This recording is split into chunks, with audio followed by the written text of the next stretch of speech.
Typographe, il a fait des lettres sa passion, son art mais aussi son métier. Jean-François Porchaise naît à Paris un jour de décembre 1964. Son métier, il le découvre durant ses études de graphisme.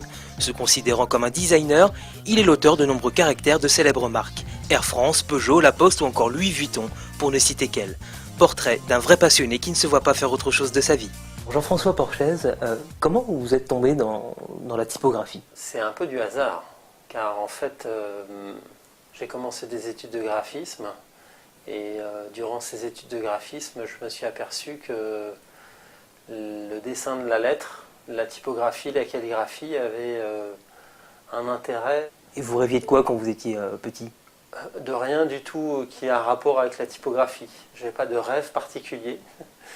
J'étais passionné de train électrique, j'étais passionné de scooter, j'étais passionné de musique comme tout adolescent, des envies variées, mais surtout pas de travailler. Alors vous avez commencé à travailler en agence, c'était pour vous le meilleur moyen de vous faire connaître? Lorsqu'on est étudiant, on va s'approprier les canons, les références, les choses habituelles, les grands classiques.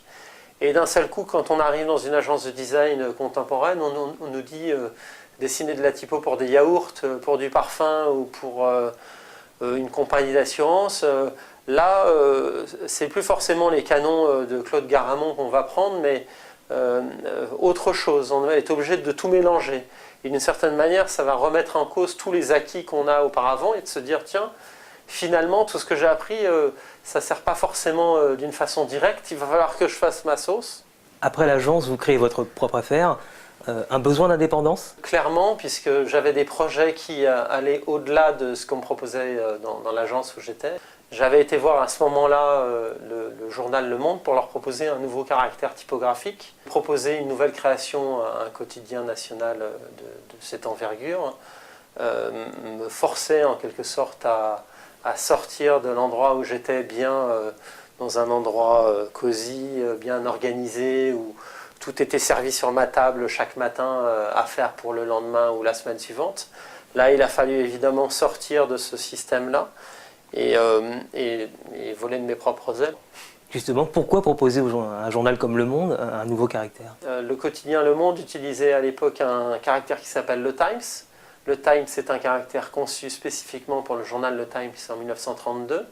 C'était un petit peu bizarre d'avoir ce quotidien français qui est l'image, qui est la voix de la France à l'étranger, qui utilise des caractères qui ne sont pas en symbiose avec son contenu. Et alors comment vous travaillez? L'inspiration, elle vient d'où? Vous êtes dans quel état d'esprit quand vous avez un nouveau caractère en tête?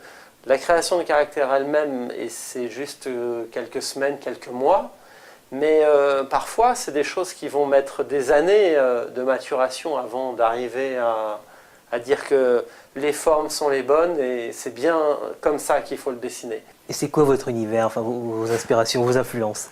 Je suis forcément influencé par ce qui m'entoure. Ce n'est pas forcément le graphisme en soi, qui est déjà ce qui est le plus près de la typographie. Ça peut être des choses très variées. La forme d'un téléphone peut m'influencer. La forme d'une automobile peut m'influencer. Le fait d'aller simplement mon dimanche après-midi chez Ikea, comme beaucoup de Français, peut m'influencer sur les formes typographiques, même si ça n'a pas de rapport. Dans 10 ans, vous ferez quoi? Ma femme me dit souvent que je ne pourrais pas vivre sans ma création de caractère. C'est-à-dire que ça fait partie de moi.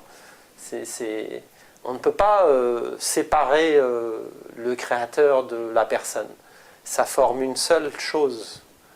Et il est certain que dans 10 ans, je dessinerai des caractères typographiques, lesquels j'ai aucune idée.